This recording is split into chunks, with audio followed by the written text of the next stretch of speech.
Olá, seja bem-vindo a mais um Comunicast, o nosso podcast da Comunicar Cursos e Treinamentos. E hoje eu estou extremamente feliz porque tenho junto comigo aqui um amigo de longas datas e que fala de assuntos que eu sou fascinado. Com você, Silvio Mariano. Tudo bem, Silvio? Tudo ótimo, Ademir. Melhor ainda, estando aqui nesse momento, podendo falar de algo que realmente pulsa muito forte no meu coração. É isso aí. Hoje eu estava lembrando de uma coisa. Sabe quando nós nos conhecemos? Numa academia de jiu-jitsu. Aí uns para pensar, mas os dois lutam, não? Fiz judô na adolescência, mas quem estava lá era o filhão. Isso aí, e o meu filho lá também. Ali nós começamos a conversar e descobrimos muitas coisas em comum. Então saiba que é uma honra ter você aqui conosco. Eu gostaria de saber, e quem está nos assistindo também, quem é o Silvio Mariano? E é interessante, é uma pergunta, né, que vão fazer logo. Quem sou eu? Quem sou eu? Bom, eu vou responder a essa pergunta como todos respondem. Certo. Você já sabe o meu nome, e eu atuo atualmente como psicanalista. Fui convocado para poder atuar numa nobre missão. E a minha missão é ajudar pessoas que querem ter um casamento inabalável. Mas para isso, como um casamento é feito de duas pessoas, se essas duas pessoas não souberem responder essa pergunta, quem é você, as estruturas podem ruir. Então, além de trabalhar com casais, eu também trabalho individualmente, levando pessoas a entenderem qual é a sua identidade e, consequentemente, qual é o seu propósito. E quando elas sabem essas duas respostas, automaticamente elas conseguem se unir e ambas viverem um propósito ainda maior do que o propósito pessoal. Interessante, Silvio, que principalmente nós, né, em linhas diferentes, que trabalhamos com pessoas, essa pergunta que parece ser tão simples de ser respondida, né, quem é você ou quem sou eu, muitas vezes elas deixam as pessoas na dúvida quando verdadeiramente você insiste na pergunta, né? Mas quem você é? Por que tantas pessoas chegam à fase adulta sem uma identidade sólida, mesmo tendo fé, família e formação? O grande problema, Ademir, é que a maioria dos adultos não sabe de fato quem eles são. Eles se acostumaram a responder essa pergunta a partir daquilo que eles fazem. Mas aí surge uma outra pergunta. Se nós retirarmos de uma pessoa tudo aquilo que ela faz, o que sobra? Muitas pessoas aprenderam a desempenhar um papel. Aprenderam com seus pais a desempenhar um papel. E às vezes, pior do que isso, muitas pessoas acham que elas são aquilo que elas fazem e aquilo que elas fazem de errado. Posso dar um exemplo? Sim. Quando uma criança, por exemplo, pega um copo e deixa esse copo cair sobre a mesa, o que muitas vezes essa criança ouve dos pais? Primeiro vou dar um cenário que seria o ideal. Seria os pais dizerem, meu filho ou minha filha, você acabou de derrubar esse copo sobre a mesa, portanto, você precisa prestar mais atenção nas coisas que você está fazendo. Esse seria o cenário ideal. Certo. Mas uma coisa que acontece, não aqui no Brasil, mais comumente lá no Cazaquistão. Os pais dizem assim, seu burro, você nunca faz nada certo. Você vive quebrando tudo. Essa crítica que na maioria dos casos, contém ou é 100% mentira, não está indo para o que foi feito, está indo para a identidade. Porque essas frases têm um você é. Então a criança que ainda não tem uma percepção de si, cresce com a ilusão de que ela é aquilo que ela faz. E o pior, ela é aquilo que ela faz de errado. Então muitas são as pessoas que não conseguem entender qual é a verdadeira identidade, porque a identidade está na essência. Mas as pessoas acreditam que elas são aquilo que elas fazem. Correto. Silvio, já sabendo da sua vinda aqui, nós, de uma maneira, sabe que eu quero aproveitar muito tempo aqui com você, nós vamos trabalhar aqui no sistema de perguntas e respostas. Ótimo. E baseado nisso, tem uma pergunta aqui que eu acho fantástica. Qual é o maior erro que alguém com crise de identidade comete sem perceber? O maior erro é a pessoa querer trabalhar no fazer antes de reconstruir o ser. Uma pessoa com crise de identidade se apoia naquilo que ela faz. E muitas vezes ela começa a ver a performance sendo prejudicada. Então o que acontece? Ela começa a se sentir incapaz, improdutiva, ela começa a olhar para aquilo que ela está fazendo e não faz como antes, e porque ela aprendeu, ela foi ensinada que a identidade dela está no fazer, se a performance fica ruim, a pessoa então não se reconhece mais. Então a maioria das pessoas se habituou a um papel. E o que acontece? Quando a pessoa se apega a um papel, ser pai, ser filho, ser profissional, ser psicanalista, ser um líder, o que acontece? Quando a pessoa não consegue desempenhar aquele papel numa medida tanto de uma cobrança interna quanto externa, o que acontece? Ela olha para essa performance prejudicada e pensa que isso está relacionado à identidade. E o grande problema é que uma pessoa que vive um papel se torna substituível, mas uma pessoa que realmente tem uma identidade, ela se torna indispensável. Interessante, profundo. Então, partindo dessa ideia, podemos dizer que existem algumas pessoas que elas estão, por exemplo, até o momento que elas estão assistindo isso agora, interpretando um papel? Exatamente. Parece uma Matrix. Sim, e é a máscara social que a pessoa utiliza para poder se mostrar para a sociedade. Como eu quero ser visto pela sociedade? Eu quero ser visto como alguém que faz. Sim. Mas até que ponto é possível sustentar essa máscara sem realmente tornar-se, vir a ser? Certo. Mas aí, quando nós falamos assim, dá para perceber que a pessoa faz isso de forma, muitas vezes, inconsciente. Exatamente, é inconsciente. Se eu estiver errado, vamos conduzir aqui um pensamento, Sim, vai me ajudar. você está na linha corretíssima. Então vamos lá. Ela veio de um lar onde ela aprendeu, junto com o lar e a sociedade, que ela deveria ser assim, as pessoas cobravam dela, o sistema cobrava que ela tinha que ser aquele tipo de pessoa. E aí ela começou fazendo, cresceu, casou, teve filhos, e um belo momento da vida ela para e fala assim, voltamos de novo, quem sou eu? Ela viveu o tempo todo se enganando. Sim, ela simplesmente desempenhou o papel. Porque a nossa essência não vem com aquilo que nós fazemos. Sim. Porque se nós pensarmos que somos aquilo que nós fazemos, surge uma outra pergunta. Quem éramos nós antes desses papéis? Certo. Quem era você antes de ser casado? Antes de ser pai? Antes de ser um excelente professor de oratória? Quem era você antes? Sim. Então, não tínhamos uma essência antes de desempenhar um papel, antes de fazer aquilo que fazemos? Uhum. Então, essa pergunta, quem é você, não pode ser respondida através daquilo que eu faço. Na verdade, o que eu faço precisa ser uma consequência daquilo que eu sou. Quando eu entendo isso, eu saí da minha identidade e fui para o meu propósito. Mas se eu não entendo isso, eu estou apenas fazendo o quê? Eu estou apenas interpretando uma máscara. E máscara aqui, meu querido ouvinte, não entenda isso como eu esteja chamando você de falso. Não, muito pelo contrário. Sim. É a persona, é o papel que nós interpretamos na sociedade. Então, é algo assim meio... O programa hoje é filosófico, né? Porque, olha só, a maioria das pessoas, quando nós vamos fazer... Quem é você? Eu se apresenta em algum lugar, ela se apresenta falando a profissão, né? Sim. Eu sou médico, né? Eu sou enfermeiro, ou seja, qual a profissão que né? Eu sou apresentador, enfim.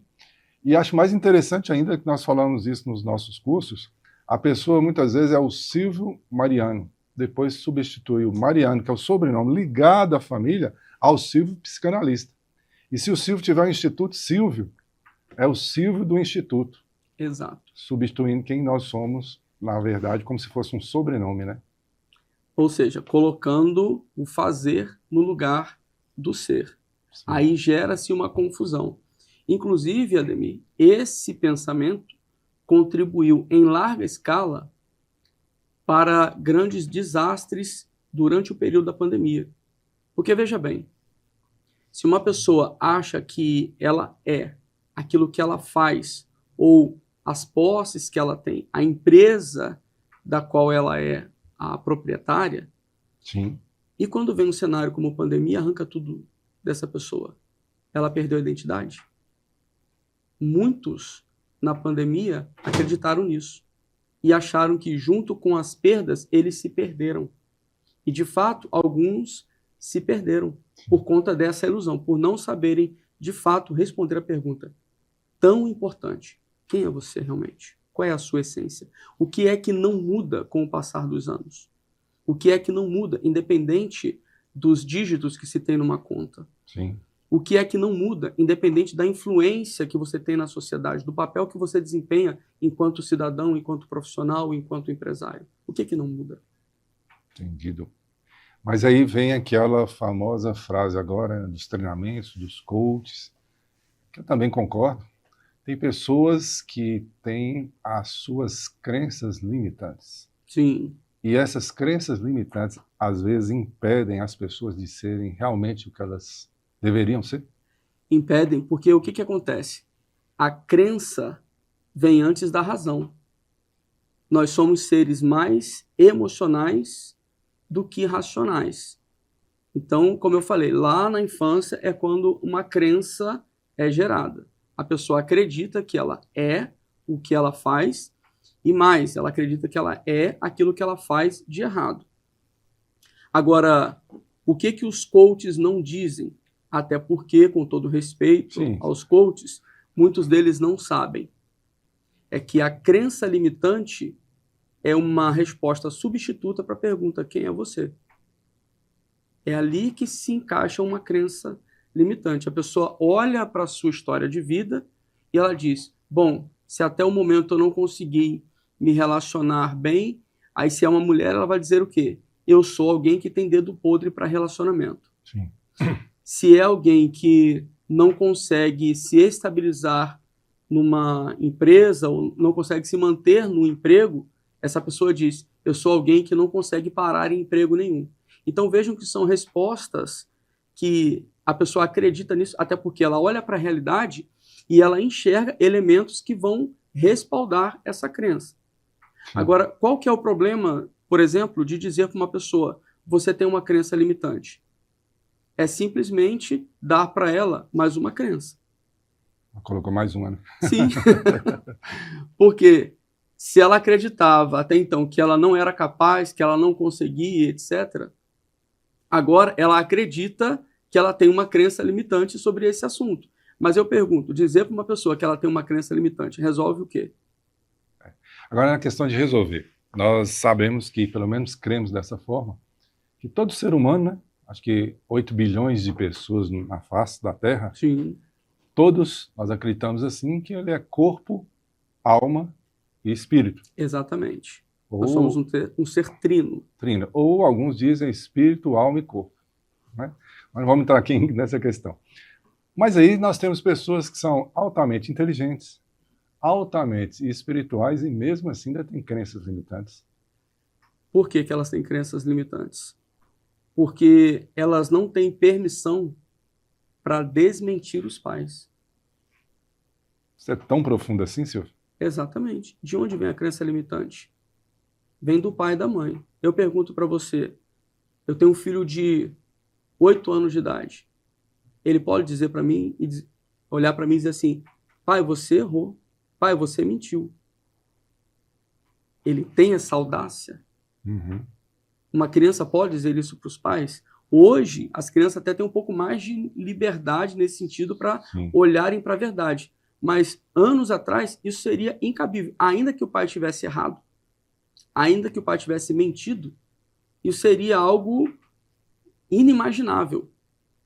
Então, o que acontece? A criança, desde cedo, ouve os pais dizendo para ela que ela é aquilo que ela faz. Você é assim, você sempre faz... E olha que frase pesada. Você sempre faz tudo errado. Sim. Se a gente for olhar essa frase, ela não contém uma mentira. Ela é 100% falsa. Porque uma pessoa que sempre é sempre, e que faz tudo... Tudo é tudo. Tudo é tudo. Então, você sempre faz tudo errado, então, ou seja, a pessoa não saberia comer direito, andar direito, respirar direito, teria morrido já. Uhum. Porque tudo é tudo e sempre é sempre. Então, percebam como que algumas críticas são extremamente falsas. Mas o que acontece? Os filhos não podem olhar para os pais e dizer assim: não, meu pai errou. Aliás, tem pessoas que não se permitem fazer isso até com outros adultos com quem eles não têm nenhum tipo de vínculo sanguíneo. É só um vínculo idealizado. A rede social está cheia disso. Sim. Alguém idealiza um personagem e se for apontada uma falha desse personagem, aqueles que idealizaram essa pessoa falam, não, é você quem está errado. Ele está 100% certo. O que é isso? É a transferência dessa relação com o pai e a mãe para uma figura de autoridade. E o indivíduo trazendo isso desde lá da sua infância, leva para a vida. Leva para a vida, mas dessas crenças aí, qual que é a mais perigosa? Qual que é a mais perigosa? É a crença do não ser capaz. É a crença do não merecer. É a crença do não ter aptidões, não ter qualidades. Você sabia que pesquisas mostram que os seres humanos, eu não recordo agora exatamente o dado, mas vou dizer 200, mas eu acredito que eu li 400. Seres humanos têm pelo menos 200 pontos positivos, 200 características positivas. Então, como que pode uma pessoa dizer que ela não serve para nada, ela não tem capacidade nenhuma, ela não tem nenhum potencial? Ela não tem contribuição nenhuma para dar para si mesma e para a sociedade. Isso é impensável. Falando de pessoas que têm as suas faculdades mentais normais. Então, todo ser humano tem aptidões.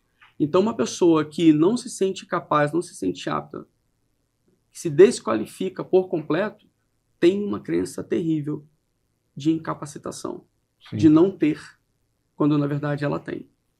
Só não conseguiu olhar para isso ainda. Sim. Eu sou simpatizante, né? Psicologia, psicanálise, gosto de estudar um pouquinho, mas vamos chegar lá, você leu 200, né? Depois você me presta para mim ler 10. Mas aí o que eu fico prestando atenção também, a gente está vendo alguns colegas, né?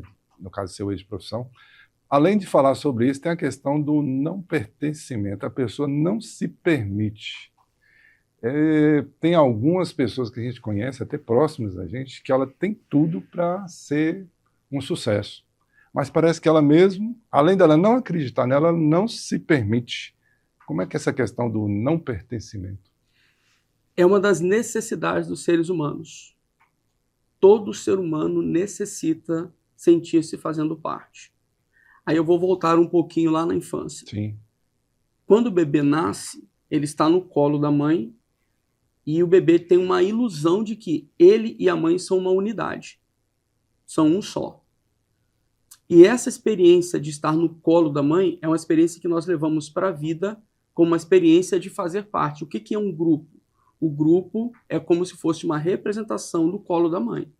Então, da mesma forma que uma pessoa se sentiu integrada à mãe, no colo da mãe, ela quer se sentir integrada no grupo. Tanto que, geralmente, quando eu vou fazer trabalhos em empresas, etc., e tem lá pessoas que tiveram problemas, estão tendo problemas com o grupo, essas pessoas também são pessoas que tiveram problema com a mãe. Então elas não se sentiram pertencendo ao colo da mãe, não tiveram essa experiência acolhedora, inconscientemente elas repetem essa experiência no grupo. Então, trazendo isso para a questão do sucesso e do pertencimento. Uma pessoa que está buscando sucesso é uma pessoa que está buscando êxito. Êxito é saída. Então ela deixa de fazer parte. Ela sai de um grupo para passar a fazer parte de outro grupo. Então é uma experiência de luto. Então muitas pessoas que vêm de uma família com poucos recursos, muitas vezes não se permitem estar em um ambiente de muitos recursos, porque isso significaria sair daqui, deixar de pertencer a esse ciclo. E muitas vezes essa fantasia é reforçada com falas do tipo: você ficou metido, hein? Não é que a pessoa se ensoberbeceu, é que automaticamente ela tem que dedicar mais tempo ao objetivo dela, então ela não tem mais tanto tempo para estar com a sua família. Muitos finais de semana acabam sendo sacrificados por conta de estar focado no objetivo. E a leitura conscientemente que as pessoas fazem desse comportamento é de afastamento e mitidez. Mas inconscientemente, o que pode estar levando essas pessoas a fazer esse tipo de comentário é um certo sentimento de: eu poderia estar fazendo a mesma coisa, mas não estou. Eu estou fazendo um estudo sobre a força da palavra.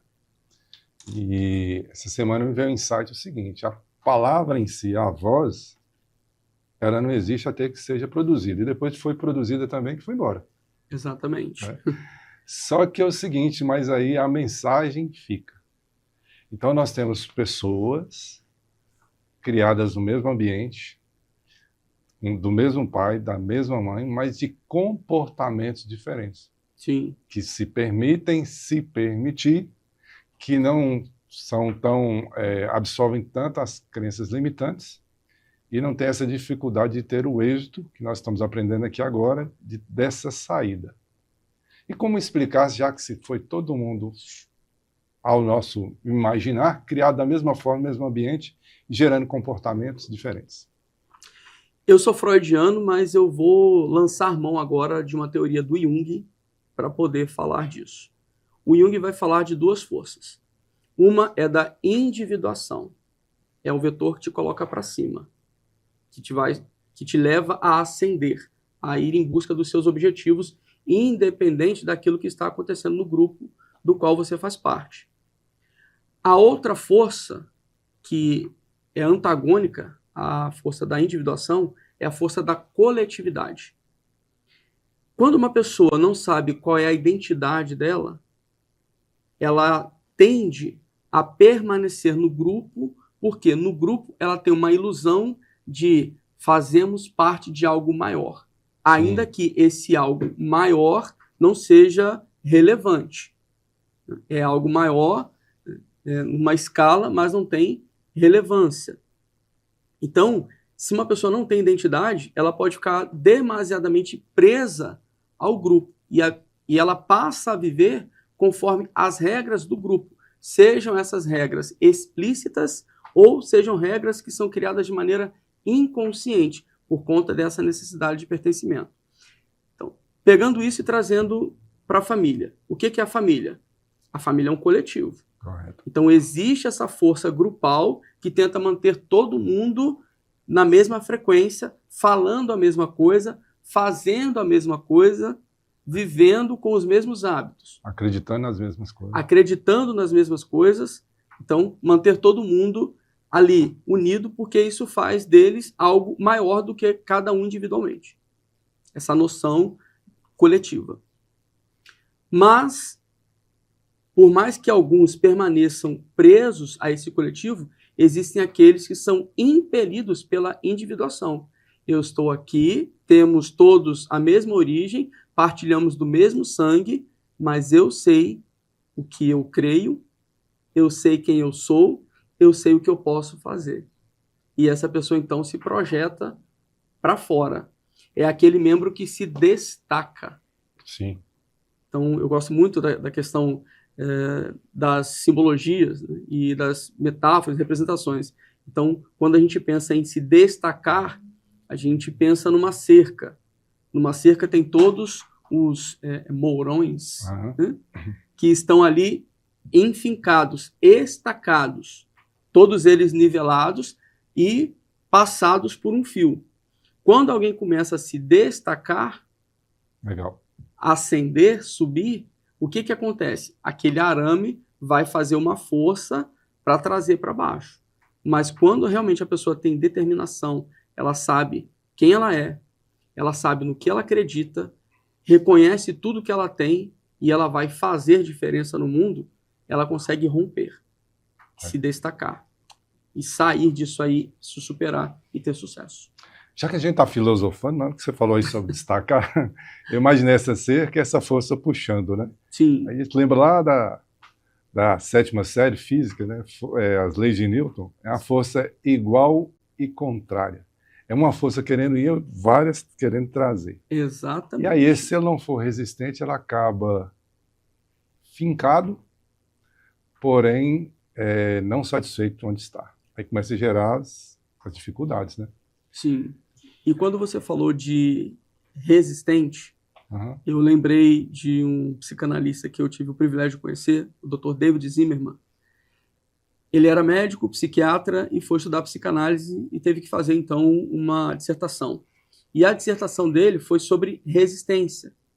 E ele que gosta muito de etimologia, assim como eu, Sim. ele falou do resistir enquanto reexistir.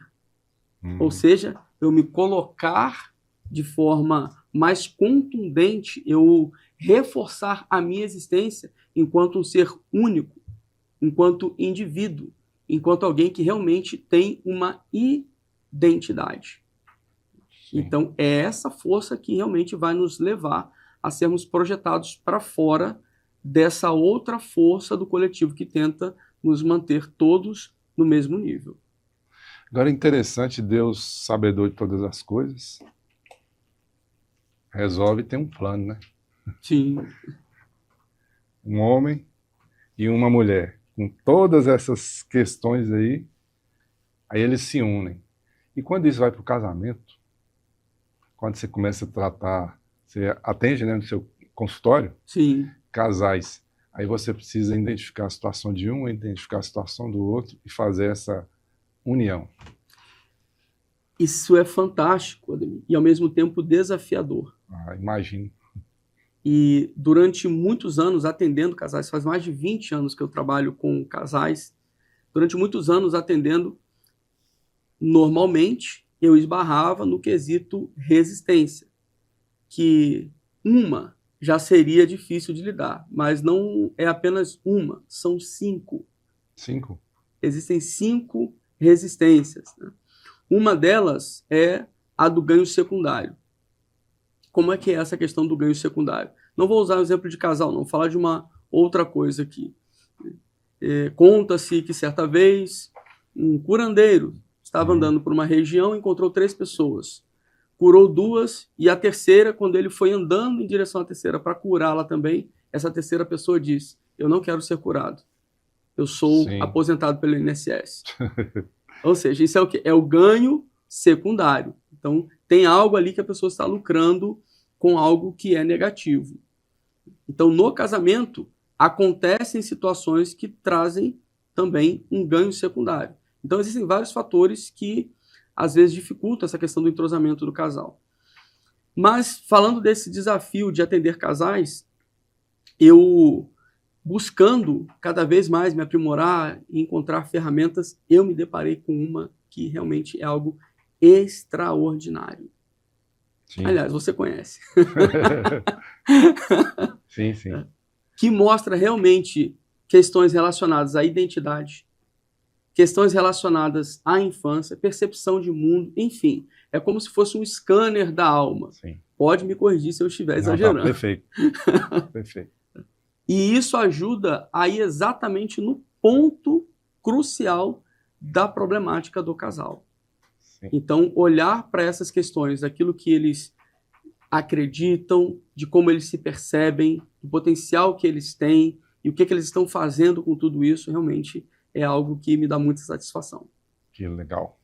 Mas aí por que essas pessoas que normalmente buscam ajuda, percebe-se que se elas estão buscando ajuda, que elas querem melhorar, e se elas querem melhorar, elas querem dar continuidade.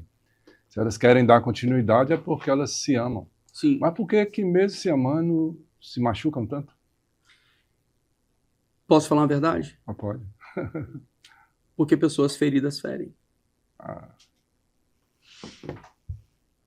Quando a palavra de Deus fala sobre raiz de amargura, eu costumo dizer que a raiz de amargura, se tem uma raiz, vai surgir um caule e vai ser gerado um fruto. Não no caso da amargura. O fruto que vai ser gerado são espinhos. São essas palavras que ferem, são as atitudes que maltratam, são uma série de fatores, tanto na ação, quanto no pensamento, quanto no sentimento, que estão desconectados do amor, estão desconectados da essência, do pacto que os dois fizeram de se cuidarem mutuamente. Mesmo se amando, não consegue se conectar. Exatamente, mesmo se amando. Sem contar que às vezes ainda existe um outro fator que é mais profundo ainda, é mais complicado, que é o seguinte: toda criança tem amor, afeto e agressividade pelo pai e pela mãe. E o que às vezes acontece nos casamentos? Não no Brasil, lá no Cazaquistão. Lá no Cazaquistão. Lá no Cazaquistão. O que acontece? Na infância, a menina amou o pai, mas o pai era perfeito? Não. Talvez na visão dela, sim, né? Mas essa visão idealizada do pai. Isso. Não existe pai perfeito. Uhum. Até porque, o que acontece? O ser humano é um ser que não consegue dar voz a tudo que se passa dentro. Então, às vezes, a menina pede para o pai um doce e o pai dá o doce. E ele dá exatamente o doce que ela pediu. E ela fica triste. E você me pergunta, mas não faz sentido isso. Ele não deu o doce que ela pediu? Sim, ele deu o doce. Porque o doce foi o que ela conseguiu manifestar enquanto querer. Mas o desejo dela era sobre outra coisa. Não era um doce. Uhum. Entende? Então, voltando aqui a essa questão. Lá na infância, a menina tinha amor, afeto pelo pai e agressividade. Sim. Quando o pai fazia algo que trazia esse amor, ela continuava amando. Mas quando o pai frustrava essa filha, o que vinha? A agressividade. Mas agora imagine amor e agressividade como dois recipientes. O que ela faz? Quando é amor, ela derrama esse amor sobre o pai. Mas quando é agressividade, ela guarda para preservar o pai. Sim. Porque ela ama o pai. Porém, esse conteúdo está com ela. Essa agressividade está com ela. Aí ela casa. Quem que é o marido? O marido está no lugar que outrora esteve o pai. O pai é o primeiro homem que ela amou na vida. Então, o modelo de relacionamento com a figura do sexo oposto é o pai. Inconscientemente, o que ela faz? Ela transfere para o marido esse conteúdo agressivo. Mesmo amando. Mesmo amando o marido. Uhum. Aí vem esse conteúdo agressivo relacionado ao marido. E a mesma coisa acontece com o homem. A mãe é perfeita? Não. A mãe não é perfeita. E quando essa mãe frustra o filho, tem o conteúdo agressivo aqui, que era endereçado a essa mãe. Mas ele faz o quê? Ele preserva a mãe. A mãe continua sendo vista como perfeita. Ele preserva a mãe. Mas o que ele faz com esse conteúdo agressivo? Quando ele casa, agora tem uma mulher que ele ama. A diferença do amor do casal é o componente erótico, certo? Uhum. Mas é amor. A dinâmica do amor, do cuidado, da atenção, de requerer algo e dar algo. Aí essa agressividade, que era um conteúdo relacionado à mãe, está aqui e agora é endereçado para a esposa, que ele ama. Sim. Mas tem um componente agressivo aqui nesse relacionamento. Então, enquanto esse casal não ressignificar a figura do pai e da mãe, eles vão continuar tendo atritos, sem saber por quê. Aí chega um momento em que eles resolvem dissolver essa relação, como se o problema estivesse na relação entre eles. Não, o problema é interno. Aí sem querer te interromper, mas é isso aí que muitas vezes a gente fica curioso. Já que é um casal, né, são situações diferentes, vindo de famílias diferentes, personalidades diferentes e tal, mas não seria mais interessante, ou talvez é assim mesmo que você trabalha, em vez de lidar com os dois, cuidar de um, da individualidade de cada um, e se assim o que a pessoa precisa cuidar de si primeiro para depois cuidar do relacionamento? De fato, tudo começa na identidade. Uma pessoa que tem uma identidade conturbada vai viver relações conturbadas. Quando existe um caos interno, esse caos se manifesta externamente. Em todas as relações. Sim. É no trabalho, é na igreja, é na empresa, é no casamento, é na sociedade, é no trânsito. Isso vai se manifestar. Então, numa terapia de casal, dependendo do nível no qual o casal se encontra, dá para dar continuidade no trabalho com ambos. Sim. Mas a maioria das vezes é preciso fazer um trabalho separado e depois você une os dois novamente. Até porque o que acontece? Na maioria das dinâmicas de casamento, né, você como conselheiro de casal já deve ter passado por isso inúmeras vezes, acontecem jogos psicológicos. Sim. E existe um jogo que os casais jogam constantemente. O nome do jogo é Tribunal. Como que acontece o jogo do tribunal? O jogo do tribunal acontece assim. A pessoa chega e relata um problema. Aliás, vou contar aqui uma anedota que também diz muito sobre o jogo do tribunal. Estava um padre, um sacerdote, e chegou um casal. Sim. Aí o marido chegou, falou assim, padre, olha o que essa mulher faz. E começou a falar mal da esposa. E aí o marido pergunta para o padre, o que o senhor acha, padre? E o padre diz para o marido, você tem razão. Aí a mulher vira para o padre e falou assim, não, seu padre, o senhor não conhece meu marido. Olha o que ele faz. Aí começou a dizer tudo que o marido fazia. O que o senhor acha, seu padre? Aí o padre virou para a mulher e falou, você também tem razão. Aí os dois foram embora. Aí vem o sacristão e olhou para o padre e falou, padre, o senhor deu razão para os dois. Não está certo isso. Aí o padre vira para o sacristão e fala assim, você também está certo. Você também tem razão. A perspectiva dele, né? Ou seja, ele não entrou no jogo do tribunal. Porque no jogo do tribunal, o que acontece? Duas pessoas elegem uma terceira para ser o juiz. E quando você dá a causa ganha para um, automaticamente aquela pessoa é vítima e o outro é réu. É. Então, no consultório, frequentemente há esse convite para entrarmos no jogo do tribunal.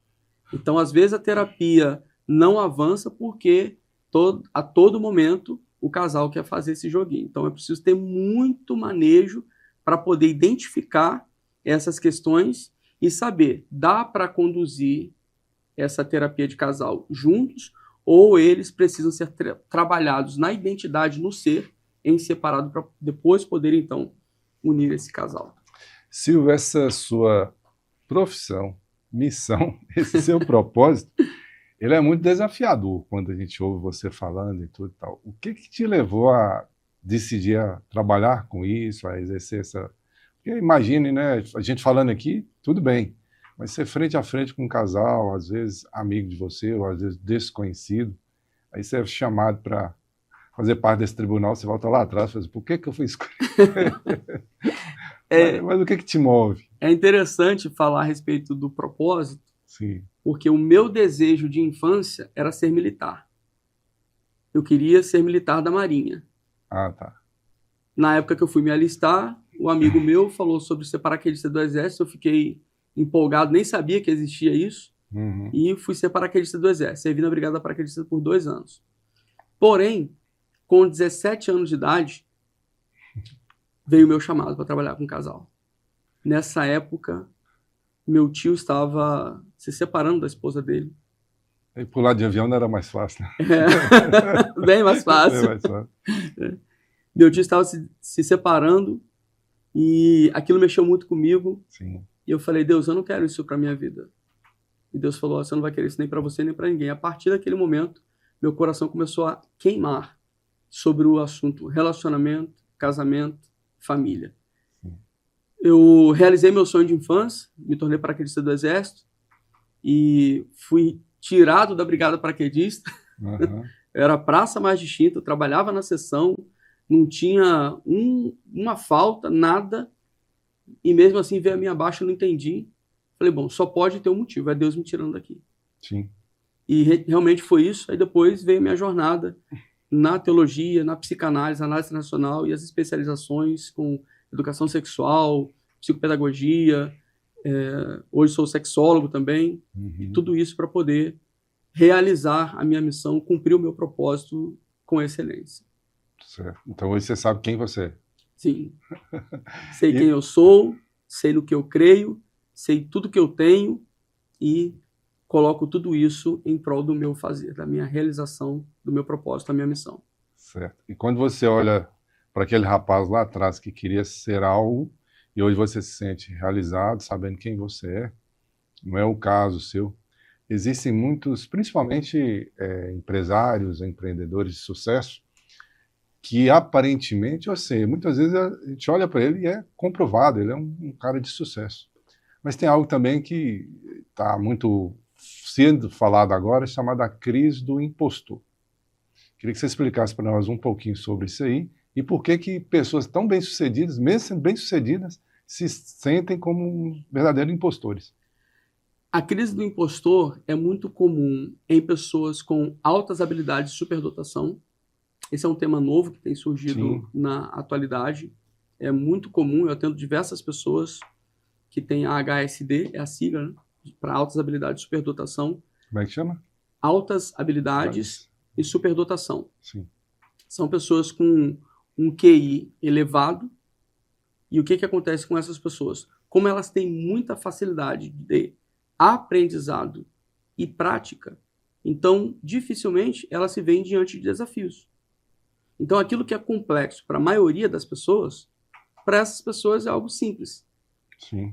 Então elas têm sucesso em algo, todo mundo vê esse sucesso, às vezes algumas pessoas até invejam esse sucesso, porque muitos deles pensam fora da curva, mas aquilo para eles foi algo tão simples que eles têm essa síndrome do impostor, que eles não conseguem se ver na mesma ótica que os outros olham para eles. Esse é um dos motivos da síndrome do impostor. É quando a pessoa tem altas habilidades de superdotação. São pessoas com QI muito elevado e elas têm muitas facilidades para fazer qualquer coisa, praticamente. Sim. Não tudo, porque existem 9 inteligências, conforme diz o Howard Gardner, mas essas pessoas, elas se dão bem em várias áreas da vida, principalmente nos negócios. Um outro aspecto relacionado à síndrome do impostor está relacionado ao fato de que sucesso não é sinônimo de realização.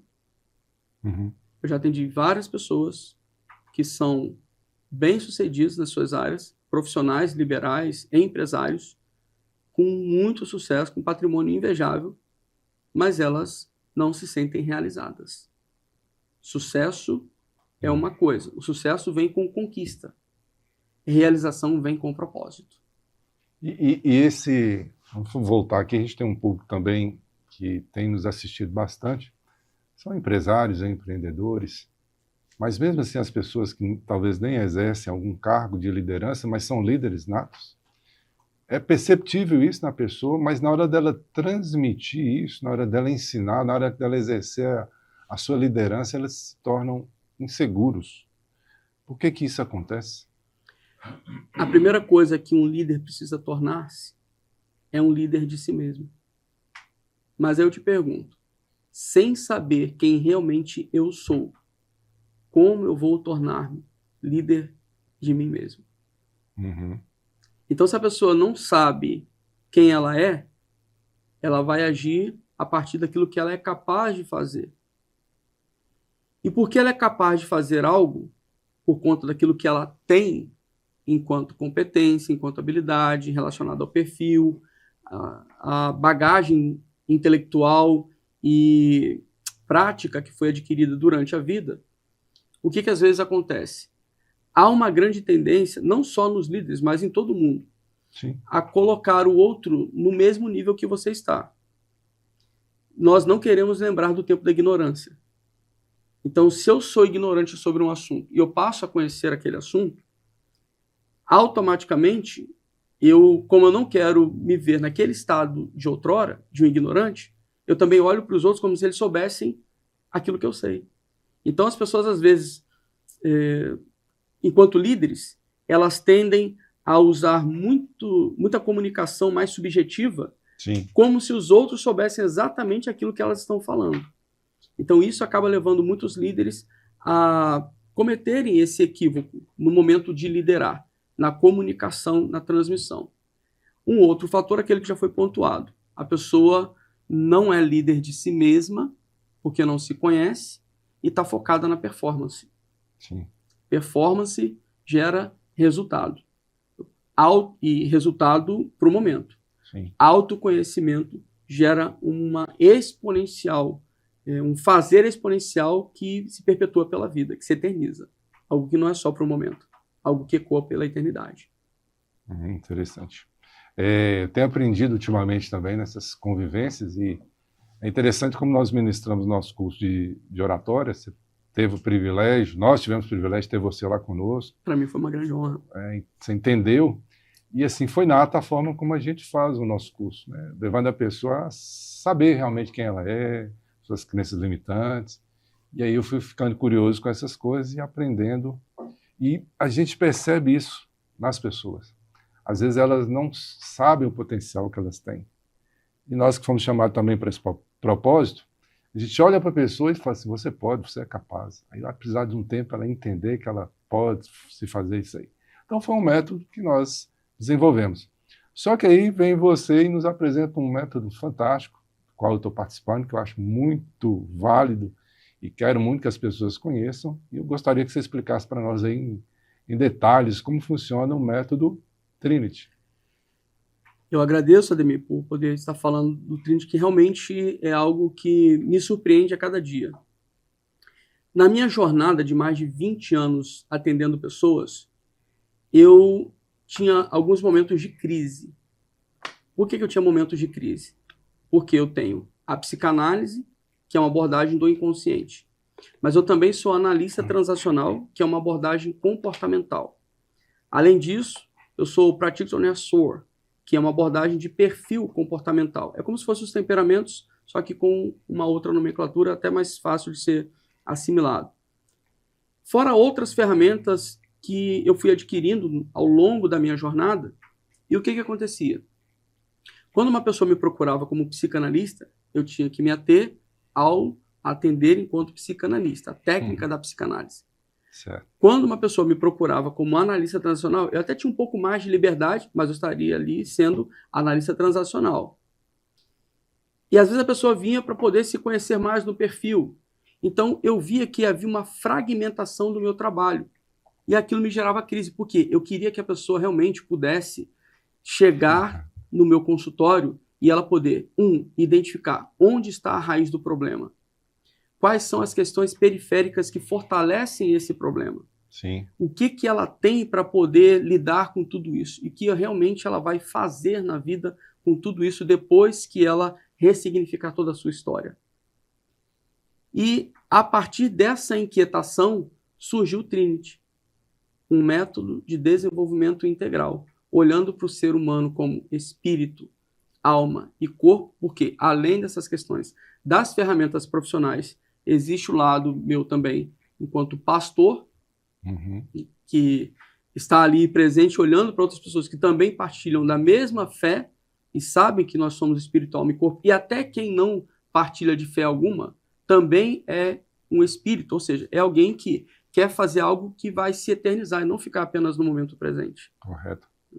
Que precisa encontrar o seu propósito de vida. Hoje se fala sobre o QS, que é o consciente supramental, que está relacionado ao propósito de vida. Então, a partir disso, surge o Trinity. Então, eu queria trazer todas essas ferramentas para dentro de um método. Esse era o desejo. Mas era preciso ser algo realmente estruturado. E aí eu comecei, identidade é algo que é fundamental, é o ponto de partida para tudo. Mas além da identidade, não dá para eu ir da identidade para aquilo que a pessoa tem, porque tem algo no meio, que é uma barreira, que é o quê? Aquilo que a pessoa acreditou a vida inteira. Se não for olhado para isso, não basta ela saber, porque identidade não é simplesmente algo que você tem consciência. Identidade é travessia. E essa é a proposta do Trinity. Levar a pessoa a fazer essa travessia, começando do ponto certo. Quem é você? Então, a pessoa descobre quem ela é, no que ela acredita, tudo que ela tem enquanto potencial e o que ela precisa, que é a exigência tanto do casamento quanto da sociedade, e depois de tudo isso nós vamos para o fazer. E no Trinity tem algo que é inusitado, porque além da área psicológica, eu também gosto do tema liderança e gestão. Então, a partir de uma capacitação em gestão de projetos que eu fiz no PMI dentro da Petrobras, eu fui me aprofundar no assunto e pesquisando em sites americanos, eu encontrei uma ferramenta que é utilizada em multinacionais. Quando eu olhei para a ferramenta, eu falei, mas espera aí, tudo isso aqui é psicanalítico. Sim. E eu peguei essa ferramenta e comecei a aplicar no consultório. Eu gosto de inovar. E eu comecei a aplicar essa ferramenta no consultório. Qual foi o resultado? Mudança. Porque as pessoas não sabem quem elas são, não sabem por que é tão difícil mudar e, consequentemente, elas não conseguem viver o propósito. Então, eu peguei essa ferramenta e coloquei, e ela está lá no fluxo do fazer.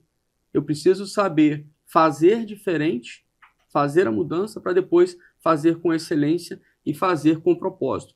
Então, o Trinity é uma jornada que vai da identidade, olhando, quem é você, depois, quem você aprendeu a ser com seus pais, Sim. as 3 camadas que são necessárias serem rompidas para que a gente viva, de fato, a nossa verdadeira identidade. Uma delas eu falei aqui, a camada grupal. Sim. Depois disso, vem o fluxo do crer, como que o relacionamento com o pai afeta a fé que a pessoa tem na vida e em Deus. Depois, acreditar em si, no potencial, acreditar no potencial dos outros e a crença na realidade. Inclusive, no testemunho da Adonep, certa vez, Sim. uma pessoa relatou exatamente isso. A realidade dizia sim, mas essa pessoa não conseguia avançar porque tinha problemas com o pai. Então, ela não conseguia acreditar na realidade, porque não tinha resolvido o problema com o pai. Então, depois de olhar para tudo isso, aí vem o fluxo do ter. Ter habilidades para lidar com o dinheiro, ter perfil, ter virtudes. Depois de integrado isso, aí sim vem o fazer.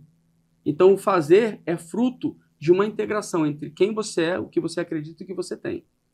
Então, eu preciso ser para depois fazer. Exatamente. E o que acontece na sociedade atualmente? As pessoas acham que elas vão ser a partir daquilo que elas fazem. Inclusive, para nós cristãos, olha o exemplo de Jesus Cristo. O que ele ouve do Pai? Esse é o meu filho amado em quem eu me alegro. O que Jesus tinha feito até aquele momento? Nada. Ele apenas era. Perfeito. Passou tão rápido, Silvio, passou tão rápido, você que está nos assistindo, mas quem quiser marcar uma consulta com o Silvio, um bate-papo, como que faz? Entra em contato, qual o número? Quem quiser entrar em contato, pode anotar aí o meu WhatsApp, 389-9191-6830. Vou repetir, 389-9191-6830. E o meu site, tem muito mais informações lá, silviomariano.com.br. É só clicar aí no YouTube, silviomariano.com.br, já vai aparecer o meu site com todos os produtos que eu tenho a oferecer. Inclusive tem lá minhas redes sociais também, se alguém quiser seguir, é silviomariano.psic, P-S-I-C, de psicanalista, silviomariano.psic. Daqui a uns tempos o telefone 6830 vai ser 68 Trinity, né? 68 Trinity, gostei. Tá certo. Excepcional. Muito bom. Então você está assistindo e você acabou de assistir aí essa entrevista maravilhosa com o Silvio Mariano. Me permite fazer uma brincadeira que você não pode deixar de perder, né? Ex-paraquedista que não caiu de paraquedas, né? Psicanálise. Mas entendemos aí pelo conhecimento que você chegou aqui e sabemos que é provisão de Deus, né? Sim. É claro que tem pessoas que estão nos assistindo e vão nos assistir que gostariam de dizer para você muito obrigado. Alguns, quando já ficaram sabendo que você viria aqui no nosso Comunicast, pediram até para fazer algumas perguntas aqui, eu falei, olha, mas agradecer em nome do nosso programa, né, da Comunicast, e daquelas pessoas que estão nos assistindo, sabe, da nossa amizade. Nosso muito obrigado, porque você ressignificou a sua vida, mas entendeu que você precisava ajudar mais pessoas e você tem feito isso, né? Eu Exatamente. sempre tenho indicado essas pessoas. E eu lembro de uma frase quando eu era mais novo, quando eu comecei a interessar por esse assunto também, né, que dizia o seguinte: se um homem domina uma cidade, ele é forte, mas se ele domina a si mesmo, ele é poderoso. Exato. Então, quando Você nós torna sabemos, imbatível. quando nós sabemos quem nós somos, qual é a nossa essência, podemos dizer que nada é impossível, né? Sim. É isso aí. Muito obrigado. Gostou? Eu que agradeço muito pelo nobre convite, por esse momento excepcional, aos queridos ouvintes, pela audiência de vocês, o carinho e atenção de vocês. Para mim é sempre uma grande alegria estar em momentos como esse. Então tá bom. E a você que nos assiste, muito obrigado. Em breve, um outro episódio para o nosso Comunicast. Lembrando sempre a você que o importante não é só falar, é preciso comunicar. Até lá Grande abraço, muito obrigado. Deus abençoe a todos, muito obrigado.